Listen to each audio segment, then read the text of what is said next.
Bismillahirrahmanirrahim. Assalamualaikum warahmatullahi wabarakatuh.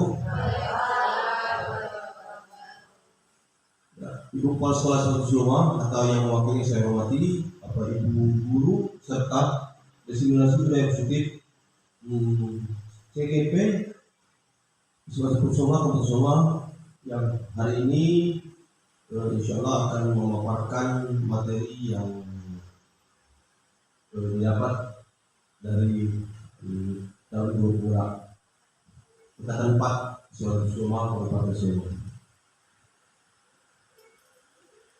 Lalu bersyukur kepada Allah Subhanahu Wa Taala, mudah-mudahan Allah telah meridai kegiatan apa yang kita rencanakan sehingga diseminasinya dalam jalan yang baik dan akan menilai manfaat. Amin ya rabbal alamin. Salam terpikirkan kita Nabi Allah dan Muhammad Sallallahu Alaihi Wasallam. Bapak Ibu yang saya hormati, pada kesempatan ini, pada hari ini Jumat tanggal 4 4 Februari 2022, kita akan mendengarkan pemaparan materi tentang diskriminasi budaya positif salah satu calon guru penggerak angkatan 4 di Satu Sulma, yaitu akan disampaikan oleh Ibu Orianti Rahma Dania Aswin. Perlu diketahui bersama bahwa Ibu Orianti ini adalah salah satu calon guru penggerak di Kabupaten Sulma yang berjumlah 24 orang, dan Ibu Orianti salah satu CGP itu. Beliau adalah petugas di Satu Sulma, kemudian mengajar kimia dan mengikuti program ini mulai tahun 2021 sampai nanti berakhir bersama rekan 2020. Selain itu tidak lebar panjang, sebagai pengantar Bapak Ibu yang kami hormati, untuk materi diseminasi budaya positif di Satu Sulma pada hari ini akan disampaikan langsung oleh Ibu Orianti Rahma Dania. Untuk perkara mari kita buka acara ini dengan sama-sama membaca kalam Bismillahirrahmanirrahim. Lanjut kita mendengarkan materi tentang diseminasi budaya positif pada Ibu Orianti Rahma Dania SPD. Kami persilakan.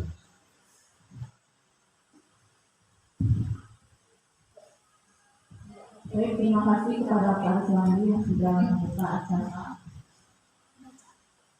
Yang saya hormati Bapak Ibu guru semuanya Satu Sulma. Tadi sudah diperkenalkan ya, saya merupakan calon guru penggerak angkatan 4 dari SMA Satu Sulma yang hari ini akan memberikan dan berbagi apa yang kami dapatkan selama pendidikan calon guru penggerak. Saya bercerita sedikit ya Bapak Ibu.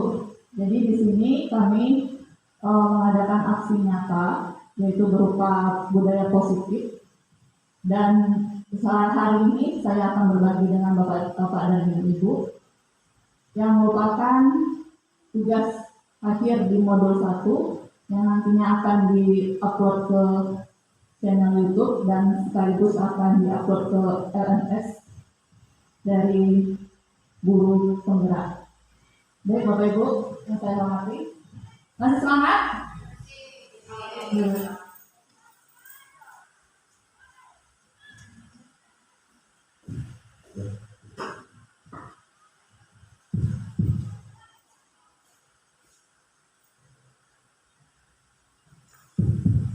Baik Bapak Ibu sekalian, adapun tujuan diseminasi yaitu yang pertama, bagaimana memahami konsep pembelajaran Ki Hajar Dewantara dan budaya positif. Yang kedua, mengevaluasi, merefleksi, dan mempraktekkan konsep disiplin positif untuk menciptakan profil belajar Pancasila. Yang ketiga, bagaimana peran guru untuk membangun budaya positif dan menerapkan konsep disiplin positif. Dan yang terakhir yaitu menyusun langkah-langkah strategis aksi nyata yang efektif untuk mewujudkan budaya positif dan mengembangkan karakter murid. Mudah-mudahan dari tujuan ini nanti bisa kita terapkan bersama-sama di sekolah kita.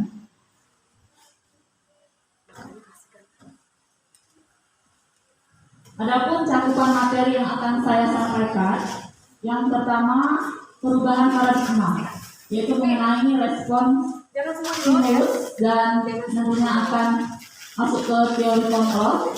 Yang kedua disiplin positif dan motivasi, kemudian keyakinan kelas, pemenuhan kebutuhan dasar, yang kelima yaitu 5 posisi kontrol guru, dan yang terakhir itu segitiga restitusi. Baik, kita masuk ke materi. Sebelum ke materi, kita lihat dulu video profil pelajar Pancasila.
Versi global dan berperilaku sesuai nilai-nilai Pancasila, Kemendikbud berupaya membentuk profil pelajar Pancasila. Apa itu profil pelajar Pancasila? Disimak ya. Ada 6 karakter yang harus kita aplikasikan dalam kehidupan sehari-hari sebagai pelajar sepanjang hayat. 1. Beriman, bertakwa kepada Tuhan Yang Maha Esa dan berakhlak mulia. 2. Mandiri. 3. Bernalar kritis. 4. Berkebinekaan global. 5. Gotong royong. 6. Dan terakhir adalah kreatif. Nah, keenam elemen ini harus banget kamu aplikasikan dalam hidup kamu agar menjadi satu kesatuan yang saling mendukung dan berkesinambungan satu sama lain. Jadi, kata ibu, kamu mau jadi profil pelajar Pancasila ya? Iya dong ya. Berarti kamu tahu dong aspek untuk menjadi profil pelajar Pancasila. Aspek atau nilai untuk menjadi pelajar sepanjang hayat ada 6. Pada nilai beriman, bertakwa kepada Tuhan Yang Maha Esa dan berakhlak mulia, pelajar Indonesia harus memahami beberapa nilai akhlak, yaitu akhlak beragama, akhlak pribadi, akhlak kepada sesama manusia, akhlak kepada alam, dan akhlak bernegara. Beberapa akhlak ini sudah pasti sering kita praktekkan dalam kehidupan sehari-hari ya, seperti taat beribadah, menghormati orang yang lebih tua, menghargai perbedaan, taat pada kewajiban sebagai warga negara Indonesia, dan masih banyak lagi. Berkebinekaan global. Di era globalisasi, profil pelajar Pancasila juga harus bisa beradaptasi dengan budaya lain tanpa melupakan budaya bangsa dan identitasnya. Dalam hal ini, termasuk mengenal dan menghargai berbagai budaya, mampu berkomunikasi dan mengenal keunikan masing-masing budaya, dan mampu memanfaatkan pengalaman berkebinekaan agar menghargai dan menghormati budaya lain. Gotong royong. Elemen yang satu ini pasti sudah sangat melekat pada kehidupan sehari-hari ya, bukan hanya sekedar bekerja bersama dengan orang lain. Gotong royong yang baik adalah selalu bersikap positif untuk berkolaborasi dan bekerja sama, peduli dan menghargai pendapat orang lain, peka terhadap lingkungan sekitar, serta mau berbagi segala hal yang bisa mencapai keberhasilan bersama. Gambaran sebagai profil pelajar Pancasila yang selanjutnya adalah mandiri. Walaupun terdengar mudah dan sudah merasa menjadi bagian dalam diri, ternyata mandiri yang baik, salah satunya yaitu sadar atas kemampuan dirinya, bisa mengendalikan emosi, dan tahu apa yang diperlukan untuk pengembangan dirinya. Tak hanya itu, pelajar Indonesia yang mandiri juga mampu mengatur pikiran dan perasaannya untuk mencapai sebuah tujuan. Bernalar kritis. Profil pelajar Pancasila juga harus bisa mengolah informasi yang diterima secara objektif, kemudian menganalisa, mengevaluasi, baru menerapkan informasi tersebut. Contoh yang sangat mudah, kita harus memiliki keingintahuan yang tinggi saat menerima informasi informasi, kita harus menganalisis secara kritis sebagai dasar mengambil keputusan. Elemen yang terakhir, kreatif. Mampu memodifikasi atau menghasilkan sesuatu yang orisinil serta bermanfaat merupakan cerminan pelajar Pancasila yang kreatif. Hal sederhana yang bisa kita praktekkan yaitu dengan tidak malu untuk mengutarakan ide-ide baru. Bukan cuma itu, menghasilkan sebuah karya yang bermanfaat untuk sekitar juga harus kita lakukan.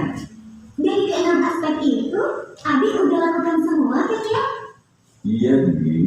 Siapa dulu dong yang ngajarin? Ya, pesan ayah, keenam aspek itu harus kamu praktekkan dan aplikasikan dalam kehidupan sehari-hari agar karakter profil pelajar Pancasila ini akan selalu melekat dalam kepribadian generasi muda Indonesia. Baik, Ayah.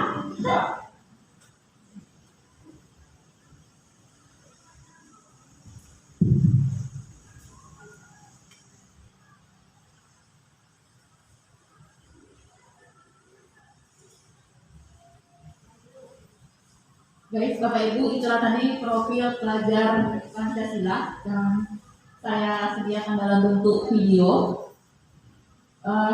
Dari video itu tadi ada 6 aspek yang harus dimiliki oleh siswa-siswi kita dan harus dipraktekkan dan harus dimiliki dalam kehidupan sehari-hari. Nah, ada yang masih ingat tadi ada 6 aspek tersebut. Yang pertama, beriman dan bertakwa kepada Tuhan Maha Esa dan berakhlak mulia. Yang kedua yaitu mandiri, ya. Yang ketiga bergotong royong. Yang keempat kreatif. Yang kelima berpikir kritis. Yang keenam yaitu berkebinekaan global. Terima kasih ya Bapak Ibu. Untuk relax sebentar, kita ada ice breaking, ya.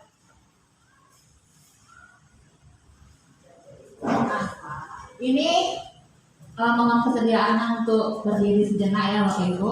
Kita meregangkan otot sedikit sesuai dengan suasana ya di siang hari. Jadi di situ ada gajah, semut, ular, dan cacing. Nah, kalau gajah itu identiknya rusa. Gerakannya seperti ini ya. Kemudian semut kecil lingkarannya, kecil. Ular panjang, ini tangannya. Kemudian cacing tuh pendek.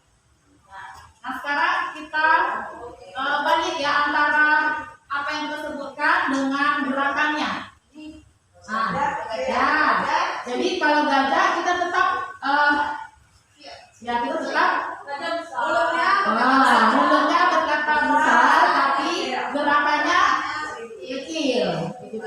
Kalau semut tetap kita katakan kecil, tapi gerakannya besar. Kalau ular ya tetap kita katakan panjang, tapi gerakannya pendek. Kalau cacing tetap kita katakan pendek, tapi gerakannya panjang. Ya Bapak Ibu. Ya, kita mulai. Saya menyebutkan gajah itu berarti nanti kita sebutkan secara sama-sama. Gajah itu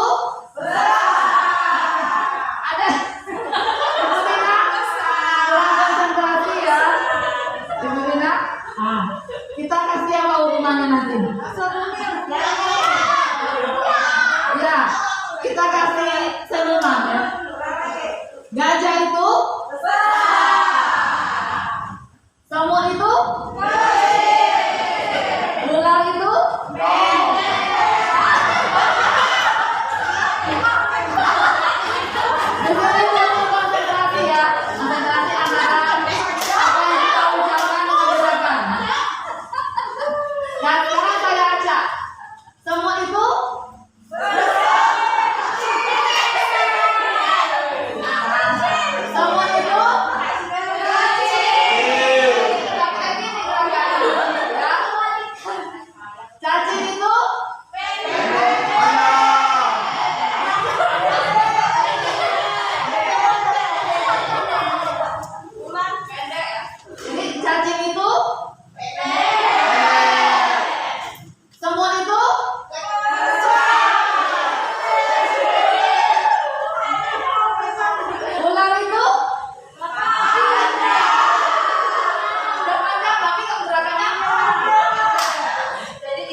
Ya, kita masuk ke materi. Yang pertama adalah paradigma, mengenai stimulus respon lawan teori kontrol.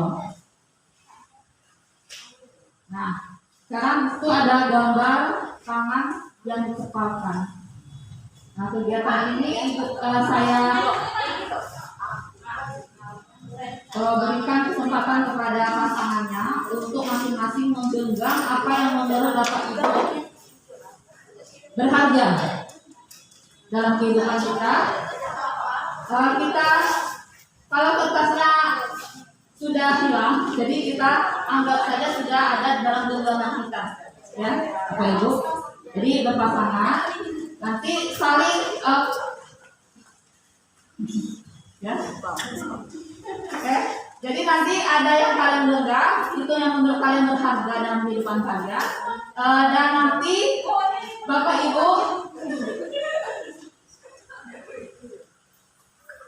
yang temannya berusaha untuk membuka atau membujuk, bisa merayu atau mungkin nanti memberikan sesuatu berupa uang. Yang penting kalian ibu membuka teman genggamannya.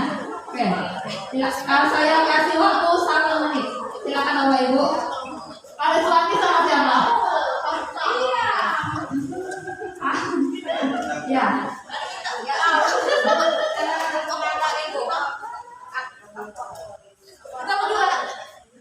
Baik, sudah selesai. Oke, jadi di sini perubahan paradigma. Jadi nanti persepsi kita masing-masing terhadap sesuatu itu kan mungkin beda-beda, tergantung masing-masing pribadi kita. Nah, di sini saya minta jawaban atau alasan dari Bapak Ibu kenapa mungkin ada yang membuka genggamannya atau mungkin yang merelakan untuk tetap menutup, ya, tetap menutup atau membuka. Tentu dengan alasan masing-masing Bapak dan Ibu, ya. Ada yang membuka? Belum. Ya, ada yang bersedia membuka genggamannya? Bersedia? Ibu Sukma gimana? Bersedia, karena ada rayuan yang bujukan dari Ibu Neneng, ya. Jadi Ibu Sukma mungkin ada alasan tertentu kenapa genggamannya mau dibuka, ya Bu. Jadi saya mau mendengar apa alasannya. Alasannya supaya Neneng tahu kalau uang itu sangat utuh. Tanpa uang hidupnya merasa gimana gitu ya, minder. Ibu Sukma menyatakan bahwa apa yang dibilang tadi berupa uang ini sudah sangat berharga dan dibutuhkan oleh semua orang. Nah, kalau Ibu Neneng sendiri sebagai lawannya Ibu Sukma tadi gimana? Oh, bukan juga. Nah, sekarang ada yang menutup. Ada yang menutup? Ya, ada yang menutup. Apa alasannya, Ibu Lina? Silakan.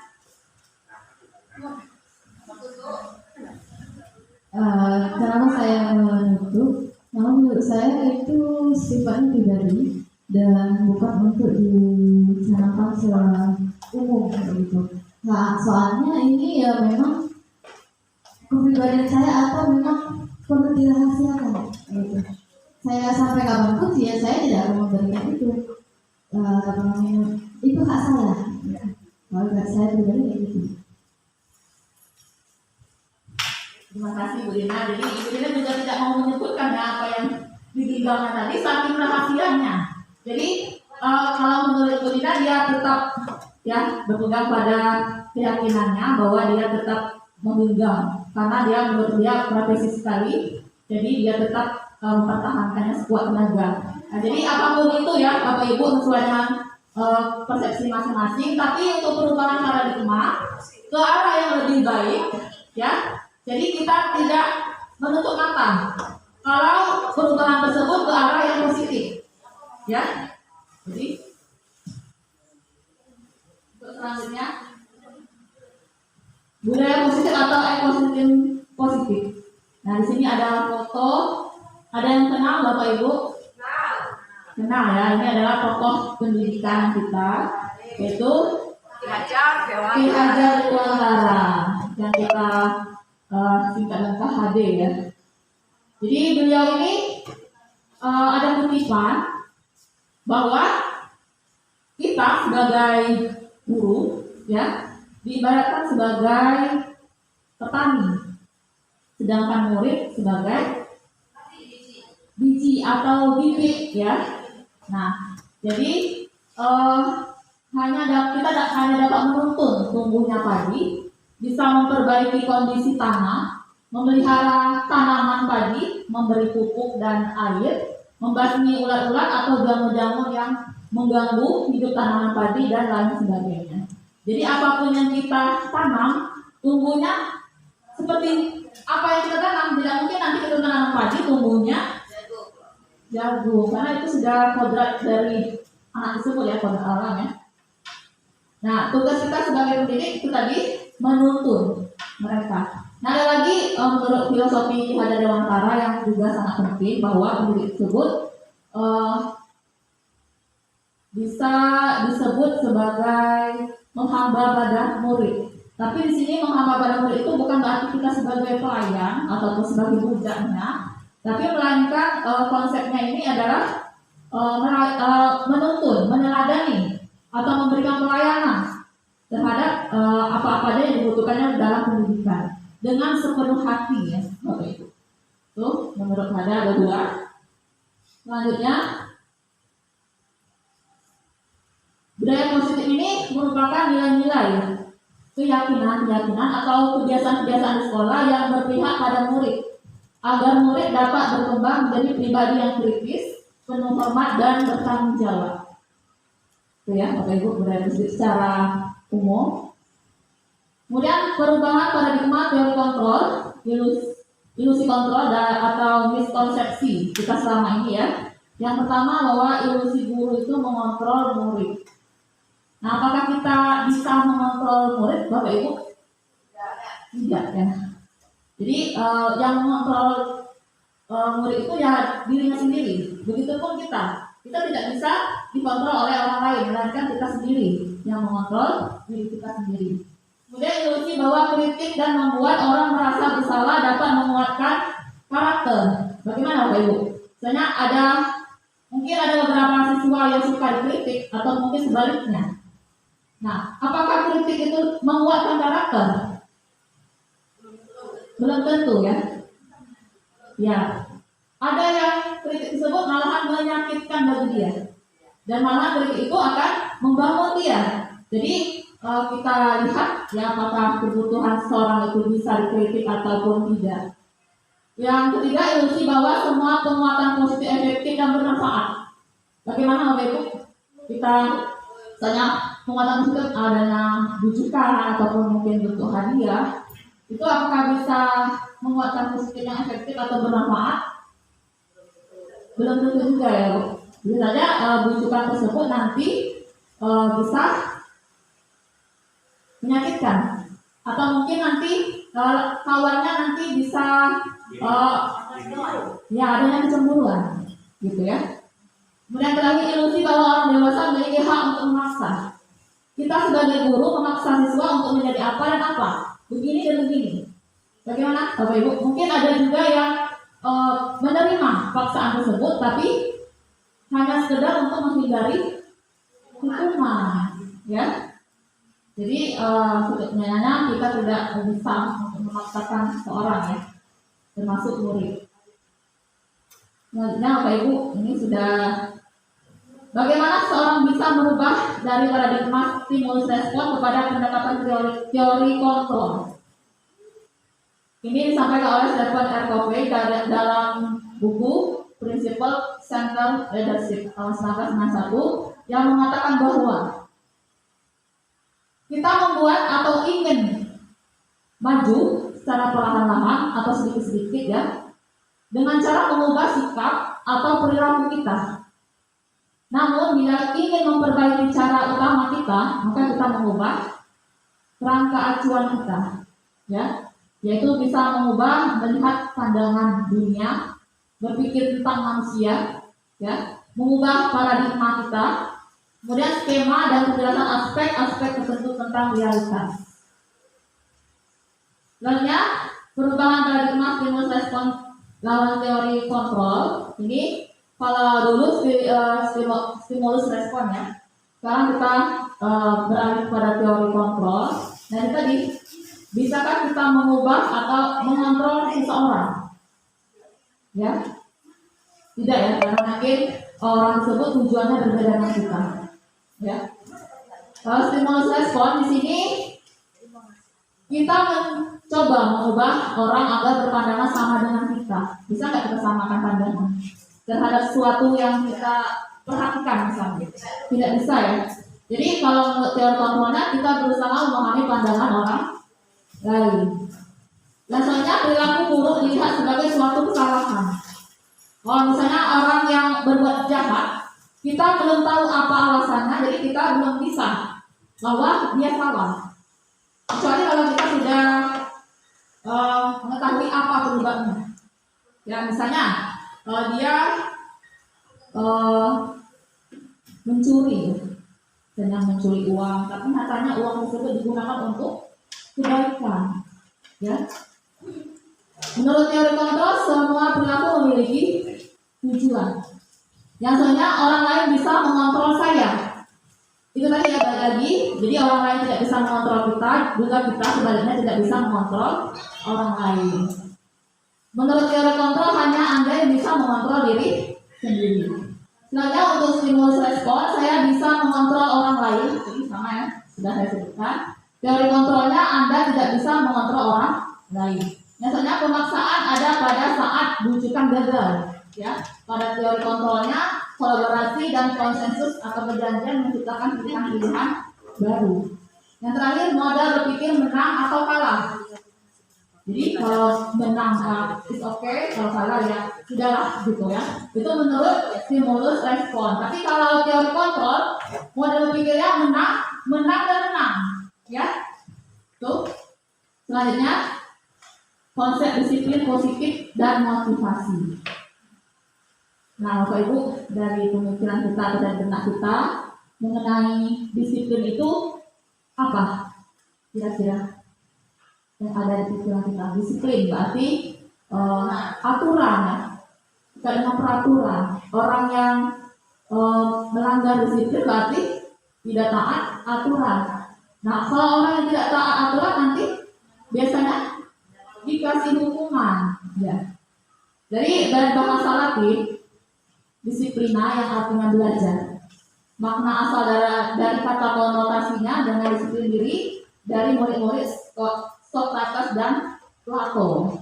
Dari disiplin ini membuat orang menggali potensinya menuju sebuah tujuan. Jadi ada tujuan kita, kemudian sesuatu yang dihargai dan bermakna. Selanjutnya, budaya kita, makna kata disiplin telah berubah ya, menjadi sesuatu yang dilakukan seseorang pada orang lain untuk mendapatkan kepatuhan.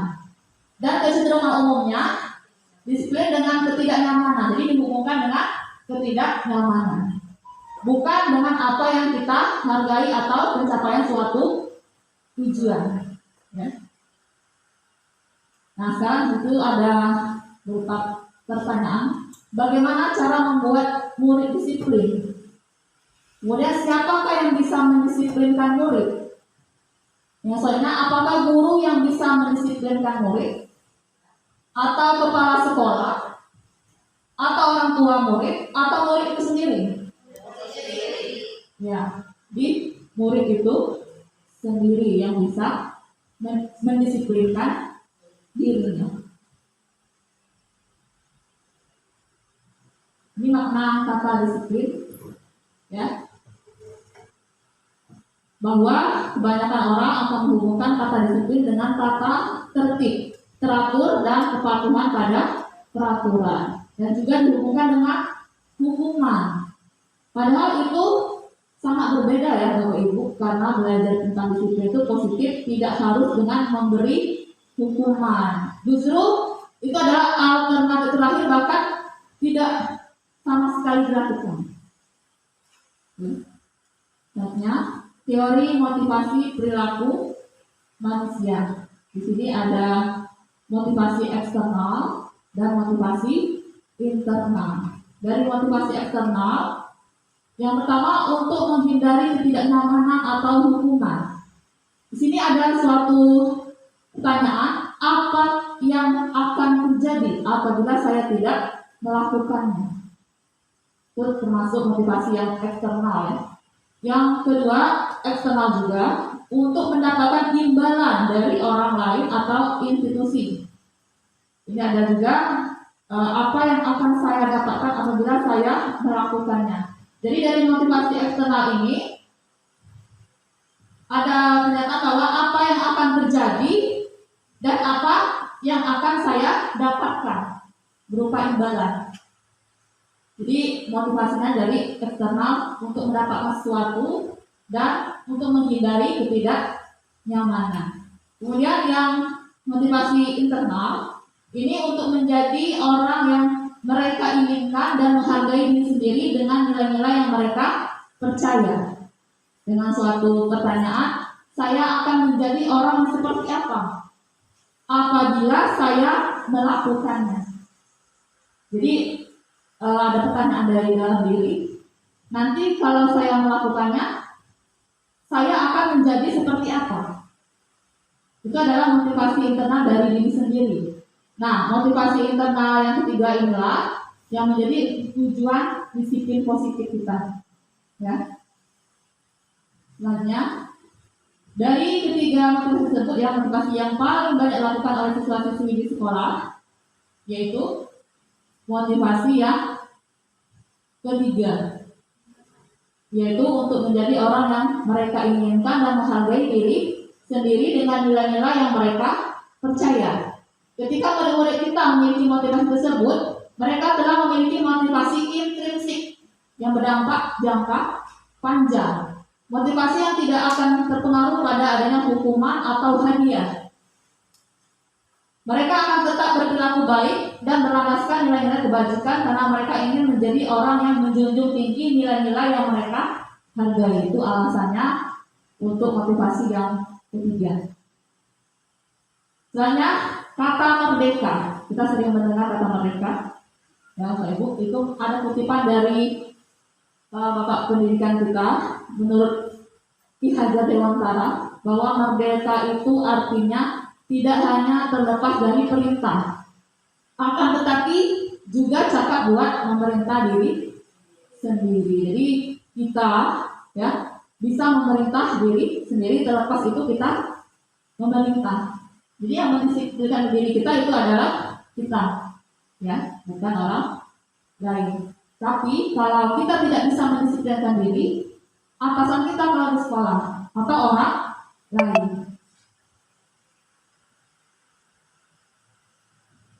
Kemudian Bapak Pendidikan kita Ki Hajar Dewantara menyatakan juga bahwa ya, di mana ada kemerdekaan, disitulah harus ada disiplin yang kuat.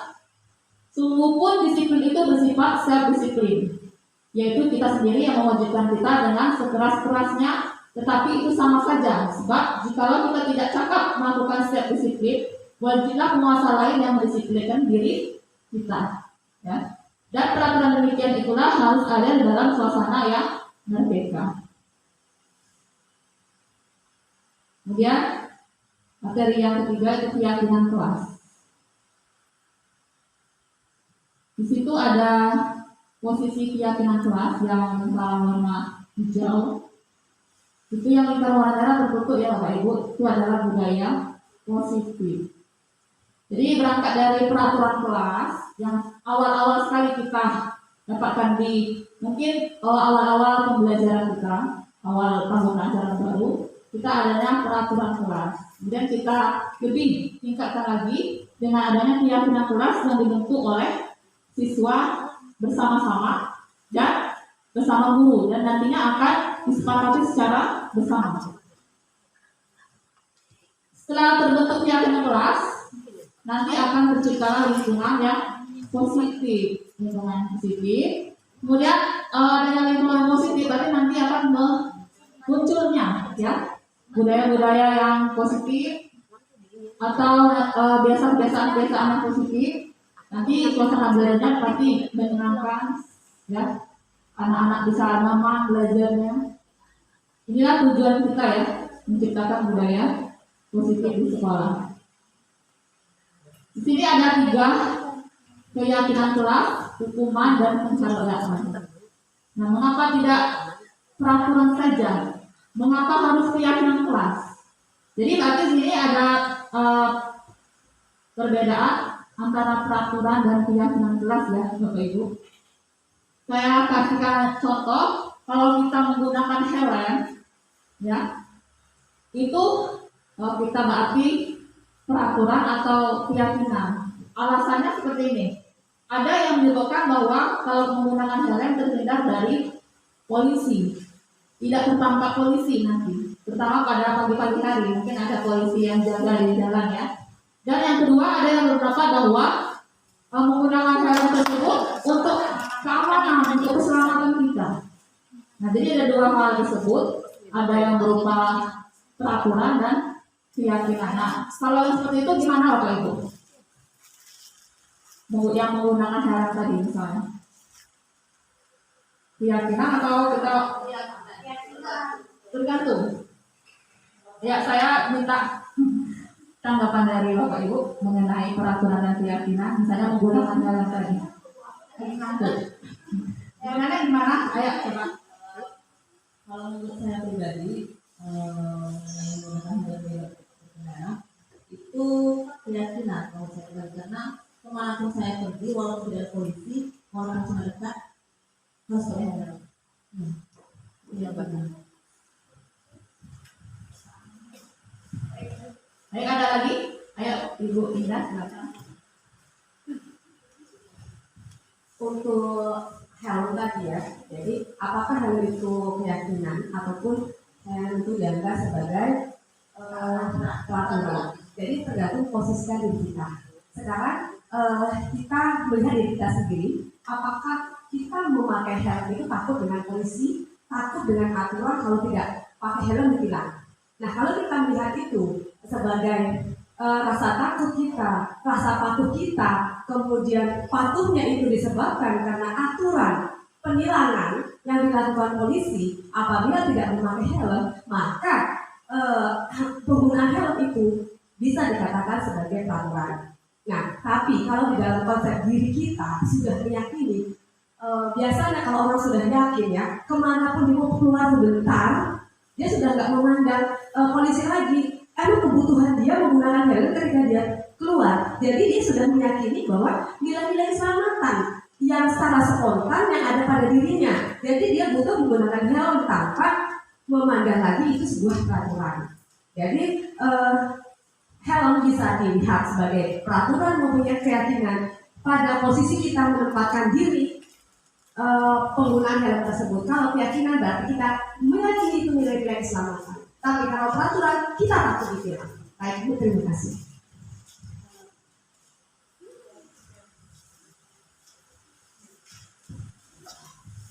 Baik, terima kasih Bu Indah.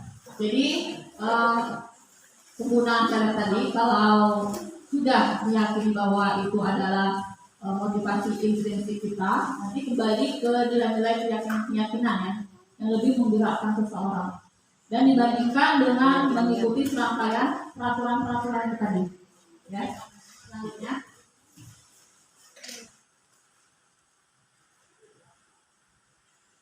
Nah, dari dua gambar ini, yang mana yang merupakan keyakinan kelas, Bapak Ibu? Kita identifikasi dari kedua gambar tersebut, itu sama-sama dua-duanya kesepakatan kelas. Yang B juga kesepakatan kelas. Nah, jadi kita lihat masing-masing poinnya. Datang tepat waktu mengucapkan salam. Yang A ya, menjaga kebersihan sekolah. Kemudian berdoa sebelum dan sesudah kegiatan, aktif dalam pembelajaran dan tertib. Sedangkan yang B, yang A, kami guru dan murid yang saling menyayangi. Yang B, kami murid yang semangat belajar. Yang C, kami murid yang peduli dengan teman-teman. Jadi di sini kita harus membedakan mana yang peraturan, mana yang kesepakatan kelas atau keyakinan. Ya, dari kedua peraturan, dari kedua gambar tersebut. Yang A, peraturan menurut Neneng. Yang B, kesepakatan atau keyakinan kelas. Bisa memberikan alasan Bu Nenek? Kenapa dikatakan yang B itu keyakinan atau kesepakatan kelas?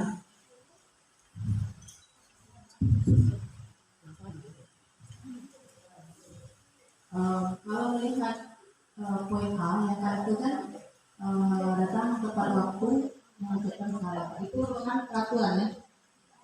Karena datang tepat waktu, kalau misalnya dia tidak datang tepat waktu, nanti ada konsekuensinya atau hukuman. Tapi di sini kita bicara konsekuensi ya.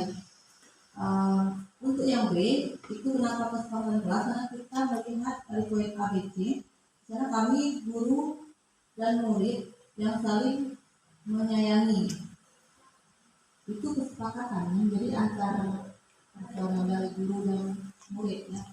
Terus yang B kami murid yang semangat belajar, terus yang C kami murid yang peduli dengan teman-teman. Itu merupakan kesepakatan keyakinan kelas kita tanamkan. Silakan MCP. Baik, terima kasih, luar biasa pendapat dari Bunaya. Saya ingin menambahkan sedikit untuk melihat dari bahasa yang digunakan. Itu tentu yang A itu tidak melibatkan murid. Jadi tidak ada keterlibatan baik mungkin guru atau murid atau salah satu pihak saja. Sedangkan bahasa di yang bagian B, karena misalnya kami guru dan murid, itulah ciri-ciri yang merupakan satu keyakinan itu dibaca bersama dan melibatkan seluruh anggota kelas. Jadi itu mungkin yang bisa saya sampaikan mengenai perbedaan antara peraturan dan keyakinan. Terima kasih, Bu. Baik, terima kasih. Sangat luar biasa jawabannya Bapak Ibu.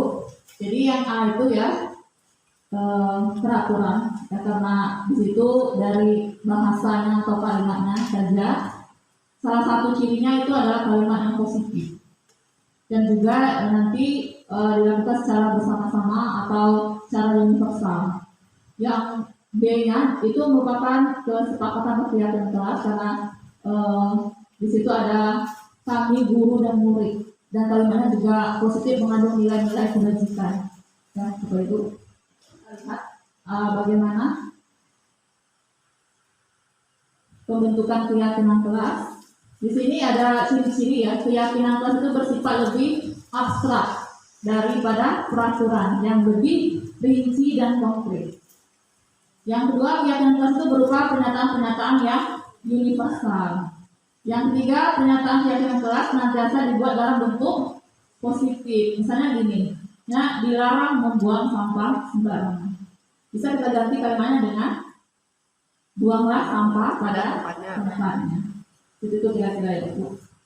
Dalam tempat keyakinan kelas hendaknya tidak terlalu banyak sehingga mudah diingat dan dipahami oleh semua warga kelas. Jadi dia itu bisa 4 5, tidak terlalu banyak yang Bapak Ibu, dan juga kalimatnya singkat, mudah diingat dan nanti bisa diterapkan di seluruh warga sekolah.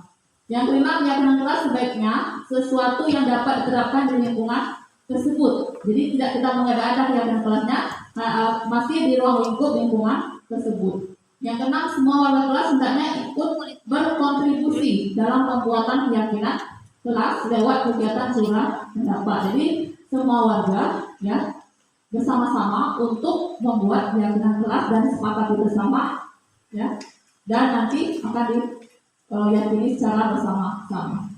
Yang terakhir, bersedia meninjau kembali keyakinan kelas dari waktu ke waktu. Selanjutnya ada prosedur pembentukan keyakinan kelas. Yang pertama, mempersilakan murid-murid kelas untuk bercurah pendapat tentang peraturan yang perlu disepakati. Mencatat semua masukan-masukan para murid di papan tulis atau di kertas besar, di mana semua anggota kelas bisa melihat hasil curah pendapatnya. Yang ketiga, susunan keyakinan kelas sesuai prosedur, yaitu pembentukan keyakinan kelas, gantilah kalimat-kalimat dalam bentuk negatif menjadi positif. Itu ada contohnya, misalnya jangan berlari di kelas atau koridor. Kita ganti menjadi kalimat positif, berjalanlah di atas di kelas atau koridor. Yang keempat, tinjau kembali daftar curah pendapat yang sudah dicatat. Jadi kita tinjau lagi, misalnya ada yang beberapa yang sama, berarti kita satukan. Yang 5, tinjau ulang keyakinan kelas secara bersama-sama. Yang ke-6, setelah keyakinan kelas selesai dibuat, maka semua warga kelas dipersilakan meninjau ulang dan menyetujuinya dengan menandatangani keyakinan kelas tersebut bersama guru dan semua murid. Dan yang terakhir, keyakinan kelas selanjutnya bisa diletakkan di dinding kelas atau tempat yang mudah dilihat oleh seluruh warga kelas.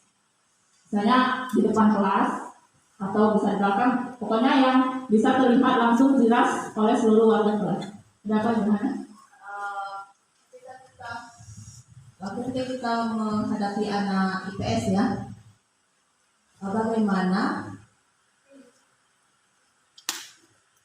cara kita untuk membuat keyakinan kelas mengatasi anak yang masuk ke sekolah tidak nyampe ke sekolah, dari rumah sekolah tapi tidak sampai ke sekolah, terus satu lagi anak yang bolos di jalur pelajaran tertentu. Bagaimana cara kita membuat contohnya membuat keyakinan kelas tersebut? Terima kasih. Baik, terima kasih Bu Neneng. Jadi bagaimana cara kita membuat keyakinan kelas? Jadi keyakinan kelas itu kita lihat dulu dari peraturan kelas sebelumnya, dari peraturan-peraturan yang awal. Nanti kita kembangkan menjadi suatu keyakinan kelas, yang mana keyakinan kelas nanti akan disepakati secara bersama-sama di awal pembelajaran, dan nanti keyakinan yang sudah kita buat ya akan kita taati bersama karena dia nanti bersifat universal. Kalau misalnya ada yang membolos berarti nanti kita lihat lagi, kita tinjau ulang bagaimana keyakinan kelas yang dibuat kemarin ya. Misalnya bisa kita yang melanggar keyakinan kelas tadi kita dekati dulu apa permasalahannya, apa dia tadi kurang membaca dari keyakinan kelas yang dibuatnya, kita dekati secara persuasif ya. Kemudian kita kita ketahui dulu apa yang menjadi alasan dia kenapa dia berbuat seperti itu. Bisa nanti kita tangani dalam setelah ini ada segitiga restitusi. Jadi kita ya dari ada materi segitiga restitusi nanti. Jadi kita validasi data dulu ya, kenapa dia melakukan kesalahan, tapi dengan tidak memojokkan dia karena manusiawi ya. Jadi nanti kita lihat lagi keyakinan yang sudah kita buat. Nanti ada contohnya ya Bu Neneng setelah ini. Terima kasih Bu Neneng. Ini keyakinan kelas, ada kelas 1, kelas 5, kelas 7. Ini ada perbedaan, mungkin bisa kita lihat secara bersama-sama. Kalau di kelas 7 itu sudah dalam bentuk kalimat yang umum, ya. Bagaimana sikap hormat, bekerja, diterima, dan dimiliki. Yang kelas 1 itu poin-poinnya. Termasuk juga yang kelas 5. Apalagi yang tingkat SMA. Jadi kalimatnya sudah kalimat umum, ya, kalimat yang sudah ngerti bahwa hormat itu seperti apa, bekerja itu bagaimana, kemudian diterima dan dimiliki.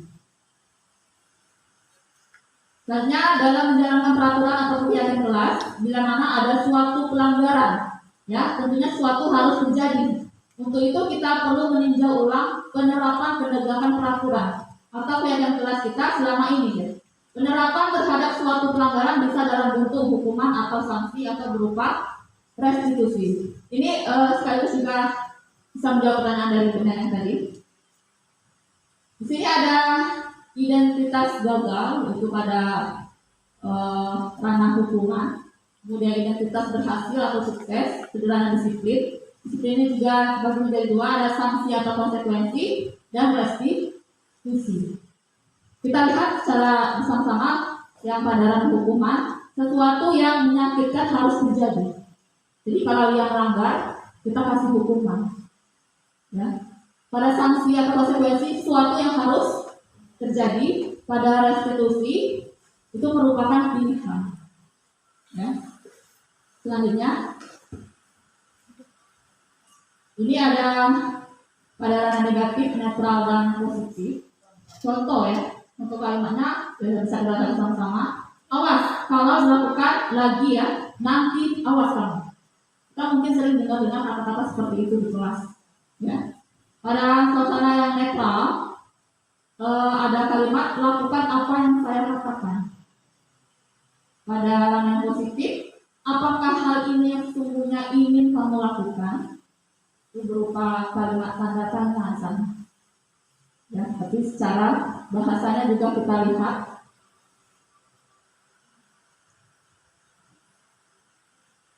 Ini berupa penjelasan ya, berdasarkan bagian tadi, kita menyimpulkan bahwa hukuman bersifat tidak terencana atau tiba-tiba. Nah, murid ya tidak tahu akan apa yang akan terjadi dan tidak dilibatkan. Hukuman bersifat satu arah dari pihak guru yang memberikan, dan murid hanya menerima suatu hukuman tanpa suatu diskusi atau pengarahan dari pihak guru. Itu ya. Di sementara disiplin dengan bentuk sanksi atau konsekuensi sudah terencana atau sudah disepakati. Tuh perbedaannya. Nah ini Bapak Ibu nampak di sana pada tabel tindakan guru, hukuman atau konsekuensi. Kita lihat sama-sama kalimatnya. Mencatat 100 kali di dalam buku kalimatnya, saya tidak akan terlambat lagi karena terlambat ke sekolah. Mungkin sering kita melakukannya atau mungkin kita lihat di sekolah kita disuruh mencatat 100 kali di buku kalimat saya tidak akan terlambat lagi atau saya tidak akan mengulangi kesalahan lagi. Nah itu hukuman atau konsekuensi Bapak Ibu? Hukuman. Ya kita lihat nanti ya Bapak Ibu. Yang kedua, lari mengelilingi lapangan basket 2 kali karena terlambat hadir di sekolah. Itu hukuman atau konsekuensi Bapak Ibu? Hukuman. Yang ketiga, murid diminta untuk push up 15 kali karena tidak menggunakan masker ke sekolah. Hukuman atau konsekuensi? Hukuman. Yang selanjutnya, menggantikan kertas tugas teman yang telah dicoret-coret. Konsekuensi. Membersihkan tumpahan air di meja tulis karena tersenggol pada saat belajar. Konsekuensi. Yang selanjutnya, meminta murid tidak mengenakan sepatu seharian di sekolah karena tidak menggunakan sepatu hitam. Sebagai hukuman ya Bapak Ibu. Yang terakhir, lari mengelilingi lapangan basket 2 kali karena terlambat 10 menit untuk pelajaran PJOK. Sebagai konsekuensi atau hukuman? Konsekuensi. Ya. Jadi mencatat 100 kali tadi itu hukuman. Ya, lari mengelilingi lapangan basket itu termasuk hukuman. Murid diminta untuk push up 15 kali itu termasuk hukuman. Kemudian membersihkan tumpahan air di meja tulis karena tersenggol pada saat belajar. Konsekuensi. Menggantikan kertas tugas teman yang telah dicoret-coret. Konsekuensi.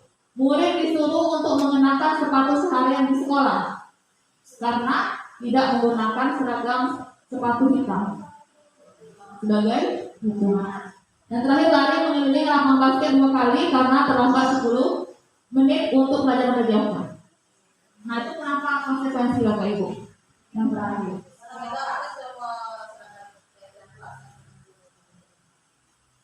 Ya.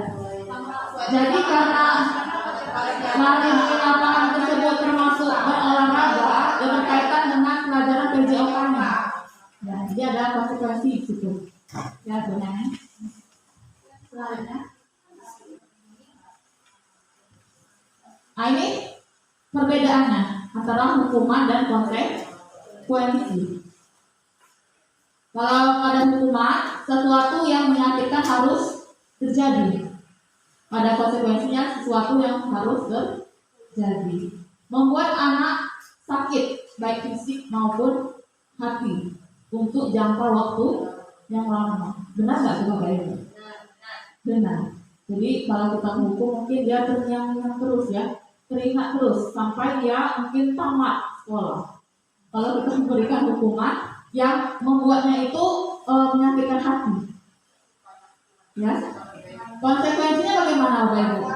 Membuat anak merasa tidak nyaman dalam jangka waktu yang pendek. Kalau dia misalnya membuat suatu kesalahan, misalnya menumpahkan air di meja, langsung dibersihkan, ya, itu selesai membersihkan sudah tidak ada lagi beban untuk kedepannya, sudah hilang gitu, bahwa dia sudah bertanggung jawab untuk membersihkan. Anak membenci kedisiplinan karena ada hukuman tadi. Jadi kalau ada kedisiplinan dia membenci, pasti nanti kalau saya melanggar ada hukuman akibatnya. Selanjutnya anak menghargai disiplin. Kemudian hukuman itu ada paksaan, benar nggak Bapak Ibu? Ada paksaan untuk untuk menaati aturan. Yang konsekuensinya adalah stimulus tanggapan, mendorong anak menyakiti diri sendiri. Pada konsekuensinya mendorong anak agar mudah menyesuaikan diri. Kemudian konsep diri yang buruk, konsekuensinya konsep diri yang baik. Kemudian hukuman itu anak belajar untuk menyembunyikan kesalahan. Pada konsekuensinya anak belajar untuk mematuhi peraturan. Dan yang terakhir, pada hukuman itu anak marah, merasa bersalah, dipermalukan, merasa tidak dihargai. Pada konsekuensinya kehilangan hak, ya, dibuat tidak nyaman, diasingkan untuk sementara waktu. Kita lanjut, dihukum oleh penghargaan. Benar nggak Bapak Ibu? Kalau penghargaan itu bisa membuat orang misalnya tidak nyaman. Orang lain misalnya adanya penghargaan, suatu penghargaan.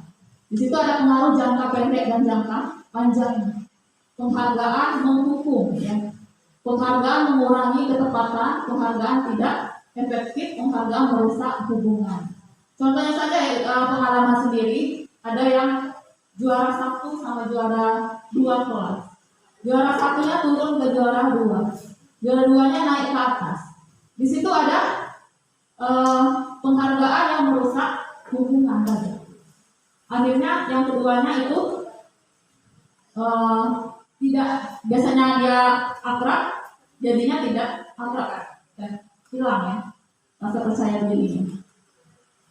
Selanjutnya ini sudah dijelaskan pengaruh jangka pendek dan jangka panjangnya, ya. Penghargaan berlaku untuk mendapatkan seseorang melakukan sesuatu dalam jangka waktu yang pendek.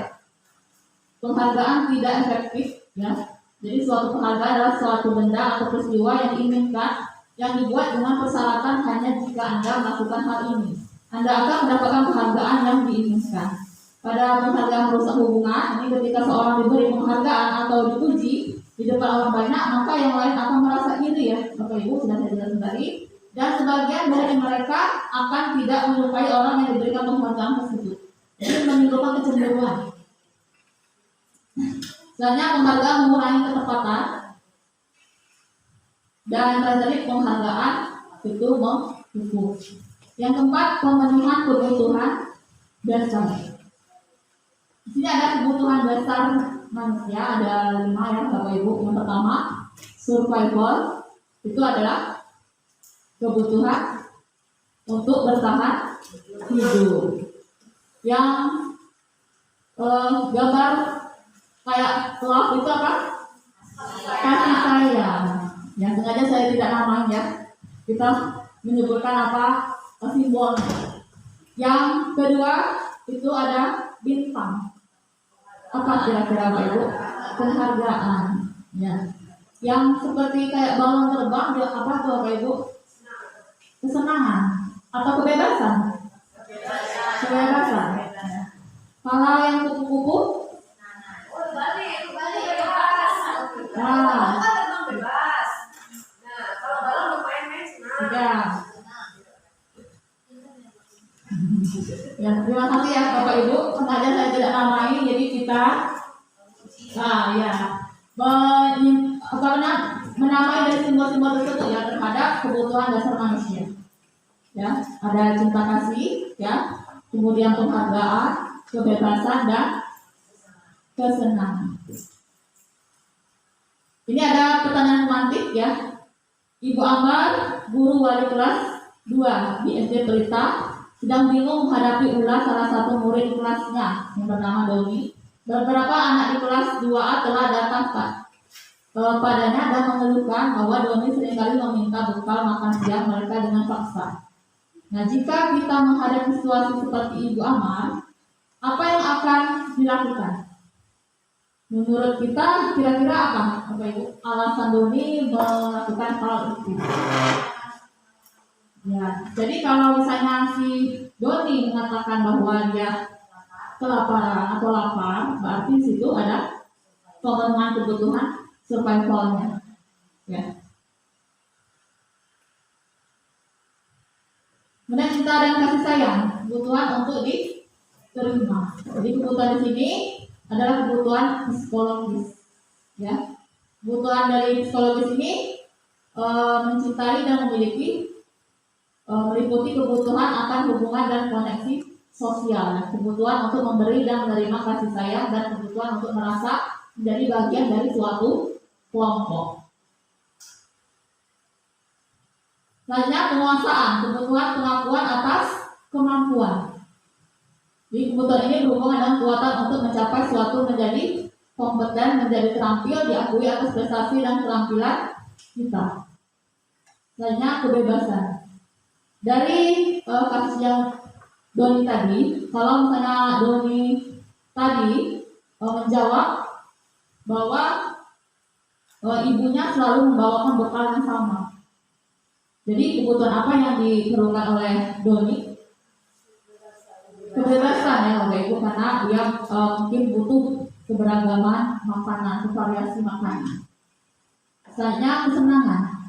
Kesenangan ini kebutuhan untuk mencari kesenangan bermain dan tertawa.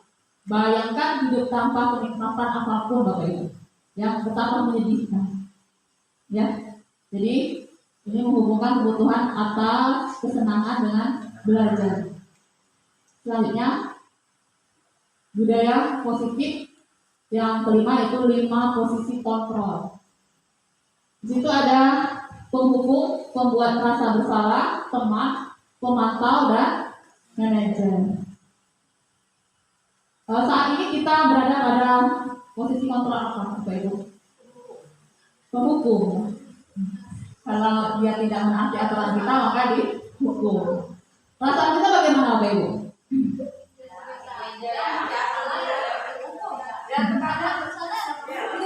Menyesal, kadang-kadang menyesal ya. Nah. Kalau saat ini Bapak Ibu, setelah kita mempelajari ini nanti, posisi apa? Manajer ya. Perasaan kita bagaimana Bapak Ibu? Senang, ya. Sudah. Baik, Bapak Ibu. Yang terakhir yaitu segitiga restitusi. Restitusi itu merupakan proses menciptakan kondisi bagi murid untuk memperbaiki kesalahan mereka, ya, sehingga mereka bisa kembali pada kelompok mereka dengan karakter yang lebih kuat. Ada 9 ciri restitusi. Yang pertama, bukan untuk menebus kesalahan, namun untuk belajar dari kesalahan. Memperbaiki hubungan, tawaran bukan paksaan. Kemudian restitusi menuntut untuk melihat ke dalam diri. Restitusi mencari kebutuhan dasar yang mendasari tindakan. Kemudian restitusi diri adalah cara yang paling baik untuk memperbaiki diri. Selanjutnya restitusi fokus pada karakter bukan tindakan. Dan restitusi fokus pada solusi. Yang terakhir, restitusi mengembalikan murid yang berbuat salah pada kelompok kelasnya tanpa rasa malu ya. Ini ada bagian dari restitusi ya, Bu Neneng yang ditanyakan tadi, apabila ada anak yang melanggar keyakinan kelas. Yang pertama itu yang di bawah, menstabilkan identitas terlebih dahulu. Di situ kita akan menanyakan setiap orang pasti pernah melakukan kesalahan yang manusiawi kalau berbuat salah. Kemudian bukan satu-satunya yang pernah melakukan ini, jadi orang lain juga bisa melakukan kesalahan juga. Pada tahap kedua yang sebelah kiri, ya, jadi kamu tentu punya alasan mengapa melakukannya. Jadi kita tanya dulu apa alasan melakukan kesalahan. adakah cara yang lebih efektif untuk mendapatkan apa yang kamu butuhkan? Jadi dia butuh apa tadi? Ada cara lain nggak? Jadi kita tanya terlebih dahulu. Yang terakhir menanyakan keyakinan, nilai-nilai apa yang telah kita sepakati terlebih dahulu. Jadi kita tinjau kembali apa kesepakatan yang kita sudah buat kemarin, dan kamu ingin menjadi orang seperti apa. Jadi kita berikan ya solusinya nanti bagaimana. Nah ya, menemukan sendiri.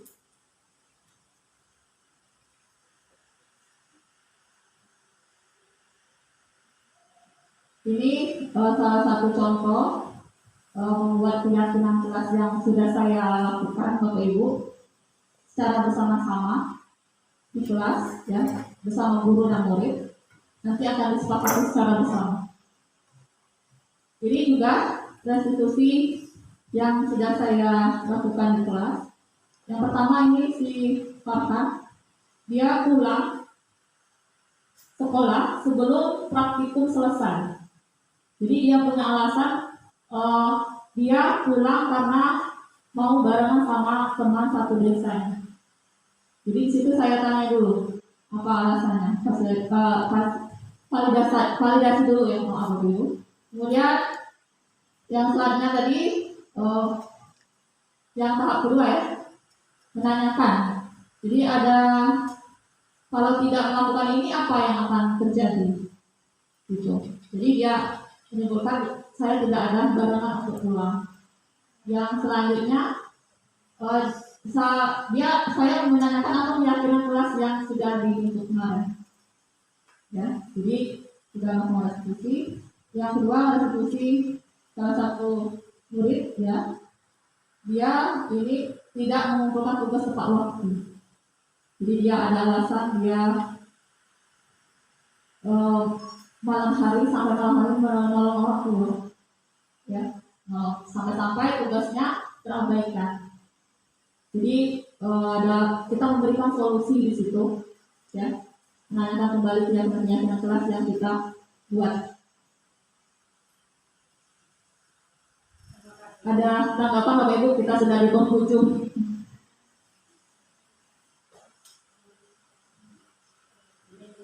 Ya. Silakan Ibu, mungkin bentuk refleksi juga boleh Bu. Terima kasih atas waktunya. Di sini saya menyampaikan terima kasih kepada CDP Ibu Rianti yang hari ini telah berbagi informasi bersama kita. Tentu ini adalah menjadi pengalaman baru bagi saya Bu, terkait dengan informasi adanya paradigma perubahan pendidikan yang mana kita harus menciptakan budaya positif sekolah sesuai dengan kearifan lokal yang kita miliki. Nah, tentu saja ini kita juga akan mendapati beberapa hambatan ya Bu, selain nanti keberhasilan. Sekiranya nanti di dalam informasi ini mungkin belum tersampaikan dengan konten yang lain, jadi nanti kami juga mohon kesediaan dari Bapak Ibu CDP ketika ada teman-teman yang perlu untuk mendapatkan informasi ini, utamanya pada perilaku restitusi, karena restitusi itu selalu kita temukan di kelas kita atas peristiwa siswa kita yang masih memiliki masalah. Jadi masing-masing siswa yang bermasalah itu pasti memiliki alasan. Nah, di situ mungkin tidak mudah bagi kita Bu untuk merestitusi karena kadang-kadang siswanya pun tidak bisa mengungkap sejujur alasannya. Jadi nanti mohon kesediaan dari para CDP untuk bisa membantu kami dalam memberikan restitusi, atau mungkin saya bahkan minta tolong untuk berkolaborasi ya Bu. Jadi luangkan waktu untuk membantu kami sehingga program yang Ibu sampaikan dalam rangka budaya positif bisa segera terwujud di sana. Mungkin itu aja dari saya. Terima kasih. Assalamualaikum warahmatullahi wabarakatuh. Terima kasih Bu Siti. Jadi di sini nanti kami akan berusaha terus untuk berbagi apa yang kami dapatkan di program Guru Penggerak selama 9 bulan. Ini masuk bulan ke-4 ya, sekitar 5 bulan lagi ya, sudah 9 bulan. Jadi kami siap untuk berbagi apapun yang kami dapatkan di pendidikan Guru Penggerak nanti. Kami siap berkolaborasi dengan Bapak Ibu seluruhnya di SMA kita. Semoga nanti kedepannya sekolah kita juga lebih maju lagi. Yang Dan terakhir Bapak Ibu, saya minta ada yang bisa merefleksikan pertemuan kita hari ini. Ya, silakan Ibu Milma.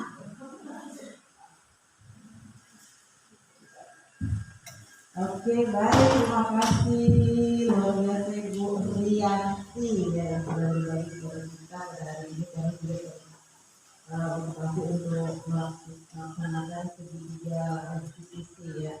Dari paparan Ibu tadi, memang untuk zaman sekarang itu kita juga harus mengubah cara pandang kita dalam mendidik anak itu, dalam memperlakukan anak. Kalau zaman kita dulu, bagaimana orang tua mendidik kita ketika kita bersalah, gitu kan? Kita sudah merasakan yang sebenarnya, tapi itu zamannya kita. Zaman sekarang hierarkinya udah beda, softwarenya beda. Anak-anak kita mudah tersinggung, kemudian tidak sabaran, apa. Nah, kalau saya melihat ini ya, disiplin positif tadi yang dijelaskan Ibu Riani tadi, kemudian bagaimana kita membentuk suatu keyakinan kelas yang kita sepakati bersama dan untuk kita bersama-sama dengan anak itu juga harus tahu.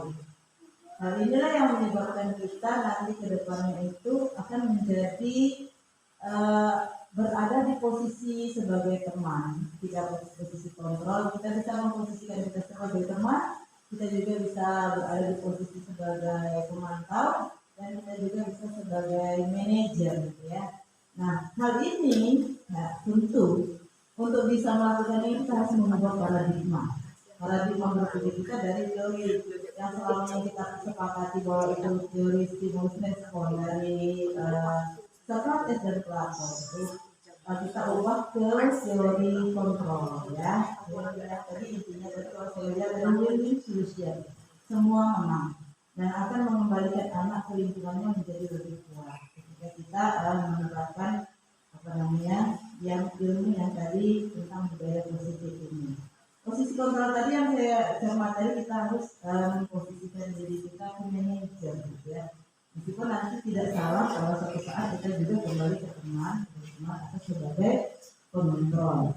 Nah, tentu untuk ini tentu ada disiplin yang kuat. Tidak ada kemerdekaan tanpa disiplin yang kuat. Saya pikir begitu Ibu untuk tadi betul dalam pertanyaan bagaimana kita bisa menyelesaikan masalah yang kita hadapi. Nah, ini ada metode restitusi. Ada sebuah segitiga cycle. Nah, segitiga restitusi yang dia itu yang pertama, kita ketika memanggil anak yang sedang bermasalah, bagi kita yang semua pada wali kelas nih, bisa juga sebagai guru makro, memposisikan anak itu ketika dipanggil kita stabilkan dulu identitasnya, buat dulu anak itu nyaman. Ketika anak sudah nyaman dengan berbagai pertanyaan kita yang tidak memojokkan, kita baru kita menanyakan ke tahap selanjutnya sampai nanti kita akan berani mengatakan kamu mau seperti apa, kamu maunya apa, tujuan kamu seperti apa, kedepannya kamu mau apa yang mau kamu lakukan. Sehingga anak tadi dengan tidak terpaksa dia akan membuat satu kesepakatan dengan dirinya sendiri dengan kita. Itu nilai-nilai itu yang kita sudah sepahami sebelumnya dengan nilai keyakinan yang sudah dilakukan. Saya pikir begitu Bu, budaya positif ini perlu kita tumbuhkan dengan memulai dari diri sendiri dan bertahap mulai dari yang kecil sehingga terbentuk lingkungan positif. Ketika lingkungan positif terbentuk, budaya positif akan tumbuh. Selamat berkarya Ibu, terima kasih. Selamat teman saya. Terima kasih luar biasa. Baik Bapak Ibu, di akhir ini saya mohon maaf apabila ada kesalahan. Saya di sini belajar dan belajar. Bapak Ibu, saya berbagi apa yang saya dapatkan di pendidikan calon guru penggerak 4 bersama rekan-rekan saya di SMA Negeri 1 Solo. Semoga apa yang saya sampaikan pada hari ini bisa bermanfaat bagi Bapak Ibu semua untuk kemajuan pendidikan di sekolah kita pada umumnya dan di Indonesia. Ya, terima kasih atas kesempatannya. Saya akhiri. Wabillahi taufiq wal hidayah. Wassalamualaikum warahmatullahi wabarakatuh.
anak yang bermasalah.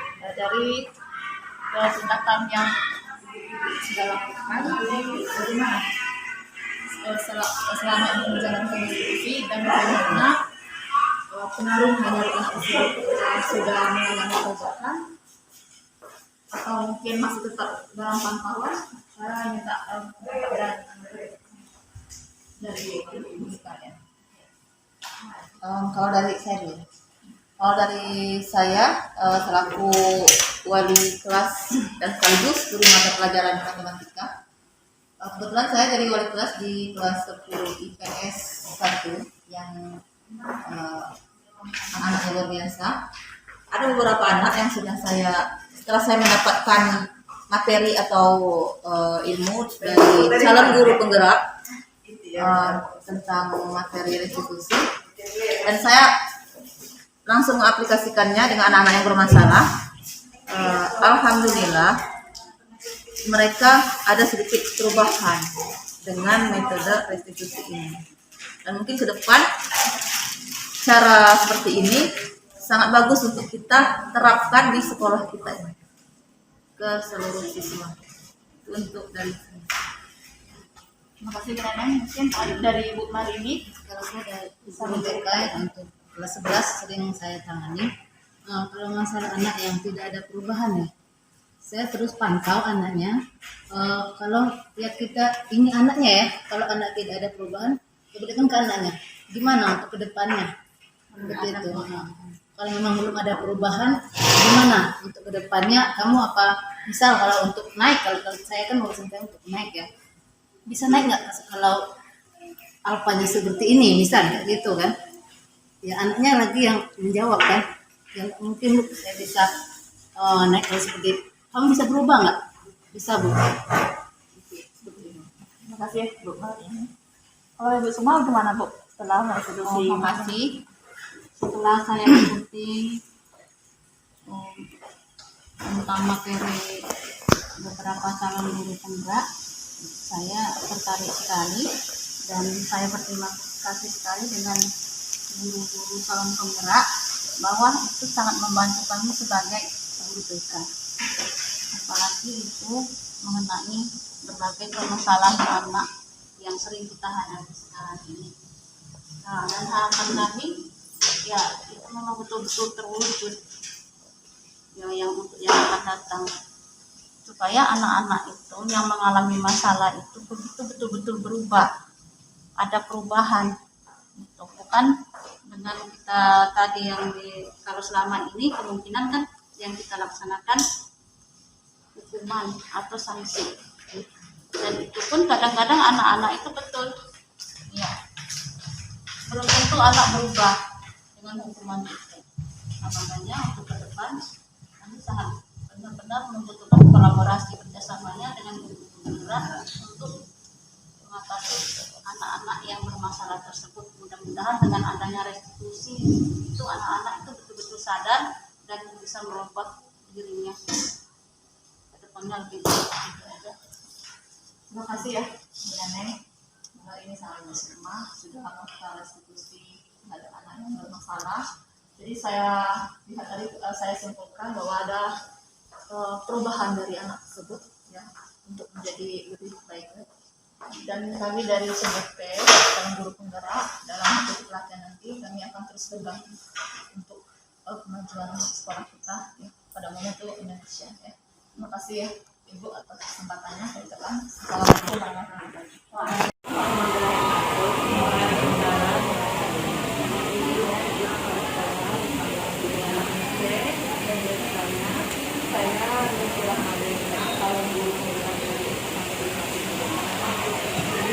Saya akan mengkomunikasikan nanti dan meminta izin dan dukungan dari sekolah itu rencana saya mengenai program guru penggerak yang saya jalani dari sekolah 9 bulan. Jadi aksi nyata yang akan saya laksanakan di sekolah berkenaan dengan disiplin sekolah. Dimana saat ini ada kendala dari anak-anak di mana mereka mengenai tertib sekolah itu dari mulai satu sekolah sampai di kelas, mereka kalau masih ada keterlambatan maupun kesalahan, jadi saya nanti akan berusaha untuk merestitusi siswa-siswa tersebut dan mengetahui apa kendala-kendala mereka sehingga mereka disiplinnya kurang. Jadi kedepannya mohon saya dukungan dan izin dari Anda dan juga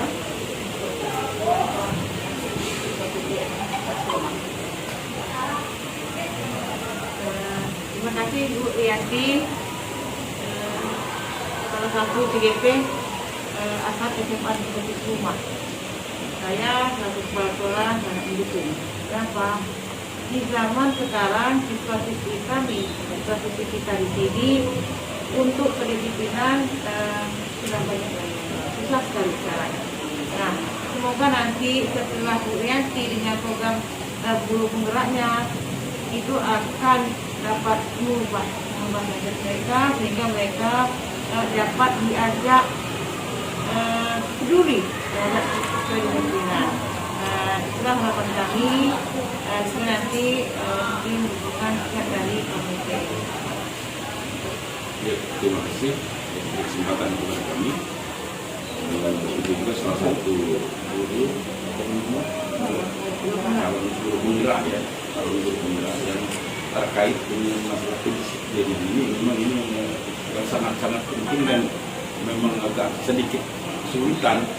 Tapi mudah-mudahan dengan Ibu sudah nanti akan mengadakan mendekati atau memberikan kenalan kepada anak siswanya sehingga insya mereka nanti akan lebih disiplin yang lebih bagus dan sebagainya. Karena mengapa? Dengan mungkin akibat itu kemajuan zaman juga ini akan berpengaruh dengan maksudnya teknologi HP dan sebagainya. Nah kalau zaman kami dulu waktu masih sekolah-sekolah itu namanya ada pelajaran begitu kerti gitu. Nah dulu kami mulai dari sekolah SD sampai SMA itu penakutnya nasional guru. Terus terang aja penakutnya nasional guru. Nah, tapi mulai sekarang udah memudar. Disiplin dulu beda sekali dengan sekarang. Jadi kami sangat mendukung sekali program yang akan kita laksanakan itu. Karena kalau tidak sempurna 100% mendekati sempurna tidak alhamdulillah dengan keadaan dunia yang seperti sekarang ini. Pertama kepada anak-anak yang mulai jam berangkat sekolah dia harus tahu, terus masuk dan kedisiplinan di dalam pada saat masuk sekolah bagaimana itu mudah-mudahan dengan itu menjadi karya menyatakan mereka. Itu aja kami siap mendukung dan sangat-sangat mendukung sekali. Dan terima kasih. Terima kasih Pak atas waktunya. Dukungan dan izin dari Bapak saya yang akan membangun sekolah. Terima kasih. Saya akhiri. Assalamualaikum warahmatullahi wabarakatuh.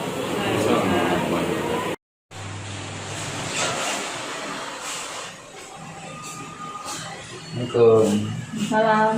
Silakan kelas. Ya Bu. Apa kabar Pak? Baik Bu. Alhamdulillah. Sudah tahu Pak kenapa Ibu panggil ke sini? Sudah. Sudah.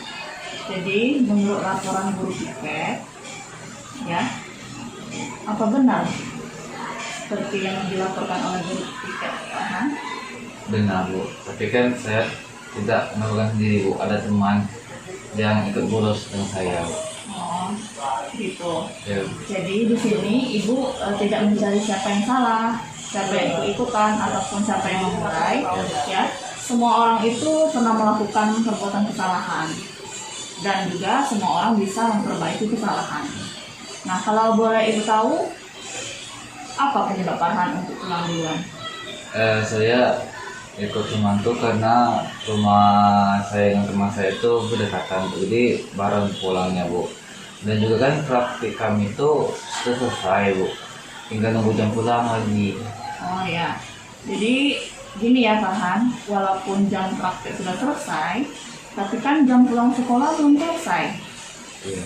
Jadi kita harus pulang setelah jam pelajaran terakhir. Iya. Nah, jadi Farhan masih ingat apa keyakinan kelas kita? Masih Bu. Masih. Apa coba? Disiplin dan mandiri Bu. Oke. Berarti keyakinan kelas, disiplin dan mandiri. Iya. Nah, sekarang bagaimana orang yang memiliki disiplin dan mandiri tersebut? Orang yang disiplin itu Bu, taat dengan peraturan kelas dan sekolah. Kemudian yang mandiri itu melakukan dengan tanpa disuruh. Oh ya, jadi disiplin dan mandiri ya. Yo. Ya, jadi apa yang akan Farhan lakukan? Menerapkan keyakinan kelas itu dan mengajak teman untuk menerapkan keyakinan kelas. Ya. Jadi bagaimana usaha Farhan untuk menerapkan keyakinan kelas itu? Dengan mengajak teman, kemudian taat dengan peraturan sekolah gitu. Ya. Untuk usaha Farhan untuk melakukan perbaikan kesalahan bagaimana? Untuk memperbaiki kesalahan kemarin Bu, Farhan minta maaf ke guru piket terutama Pak Herman, kemudian tidak melakukan kesalahan yang sama. Setelah saya mendapatkan bimbingan dan binaan dari Ibu Rianti, saya merasa senang, merasa dihargai, tidak dipojokkan walaupun saya salah, serta dari bimbingan dan binaan tersebut saya mendapatkan jalan keluar dari masalah yang saya alami, sehingga saya dapat memperbaiki diri dan mengajak teman-teman untuk memperbaiki diri bersama-sama. Terima kasih. Assalamualaikum Bu. Salam. Ustaz. Apa kabar Fani? Alhamdulillah baik Ibu. Stefani sudah tahu kenapa Fani dipanggil sini? Belum tahu. Belum tahu. Coba Fani ingat-ingat lagi, mungkin pas pelajaran bahasa Inggris tadi. Oh, tadi Ibu Mika negur Fani Bu. Iya. Jadi tadi juga Ibu sudah dapat laporan dari Ibu Mika. Apa benar Stefani melakukannya? Benar Bu. Fani mengerjakan tugasnya pada saat pelajaran Ibu Mika. Ya. Jadi tugas ya itu dikerjakan dan dikumpulkan tepat waktu ya, Stefani. Iya Bu. Nah, apakah itu dikerjakan di sekolah? Iya Bu. Fani kerjakan sekolah tapi sebenarnya tidak di sekolah. Iya. Jadi semua orang itu pernah melakukan kesalahan ya, dan semua orang juga bisa memperbaiki kesalahan tersebut. Ya. Nah, kalau boleh tahu apa penyebab Stefani melakukannya? Setiap pulang sekolah, Fani membantu Ibu Fani jualan sayur Bu keliling kampung. Jadi malam tadi Fani kelelahan dan akhirnya tertidur Bu. Itu yang menyebabkan Fani mengerjakan tugas kimia di sekolah Bu. Wah, jadi Stefani ini membantu Ibu jualan sayuran keliling ya? Iya Bu. Itu sangat bagus sekali ya Stefani. Tapi mengenai tugas sekolah ya, sebaiknya Stefani sebelum tidur itu dilihat-lihat dulu ya tugas apa untuk besoknya, dan waktu subuh, selesai subuh ya, Stefani dicek kembali tugas-tugas tersebut ya, dan mungkin pas waktu istirahat sekolah juga bisa lihat kembali sebelum kumpul. Itu solusi menurut itu ya. Nah, sekarang apakah Stefani masih ingat keyakinan kelas kita? Fani ingat keyakinan kelas kita Bu, disiplin dan mandiri. Ya, disiplin dan mandiri ya. Nah, bagaimana orang yang disiplin dan mandiri tersebut? Orang disiplin, orang yang taat pada peraturan kelas dan peraturan sekolah Bu. Orang mandiri adalah orang yang mengerjakan tugas tanpa disuruh. Ya, jadi seperti itu ya. Perasaan saya setelah saya mendapatkan binaan atau bimbingan dari Ibu Rianti, saya merasa senang, merasa dihargai, dan tidak merasa dipojokkan walaupun saya salah. Ibu Rianti masih memberi saya kesempatan untuk memperbaiki kesalahan saya, sehingga saya bisa mencari solusi atau jalan keluar dari masalah saya. Teman-teman, sebelum kita belajar membaca doa menurut agama dan kepercayaan kita masing-masing, berdoa mulai. Bismillahirrahmanirrahim.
yang terbaik.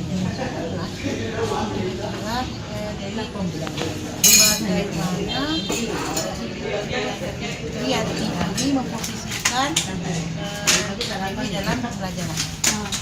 Tentu Ibu Rianti memposisikan saya sebagai murid dan menuntun siswa-siswinya sepenuh hati dalam pelayanan pendidikan kami. Cara mengajar yang menyenangkan dan memfasilitasi semua murid agar nyaman dan senang. Gitu. Nyaman dan senang ya. Iya. Berarti Rianti memposisikan kalian itu sebagai murid subjek, bukan sebagai guru ya.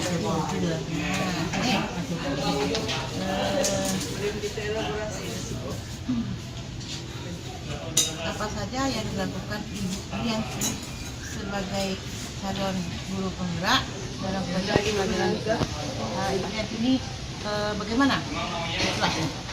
Kalau di kayak di ini Bu, Ibu Rianti ini lebih senang.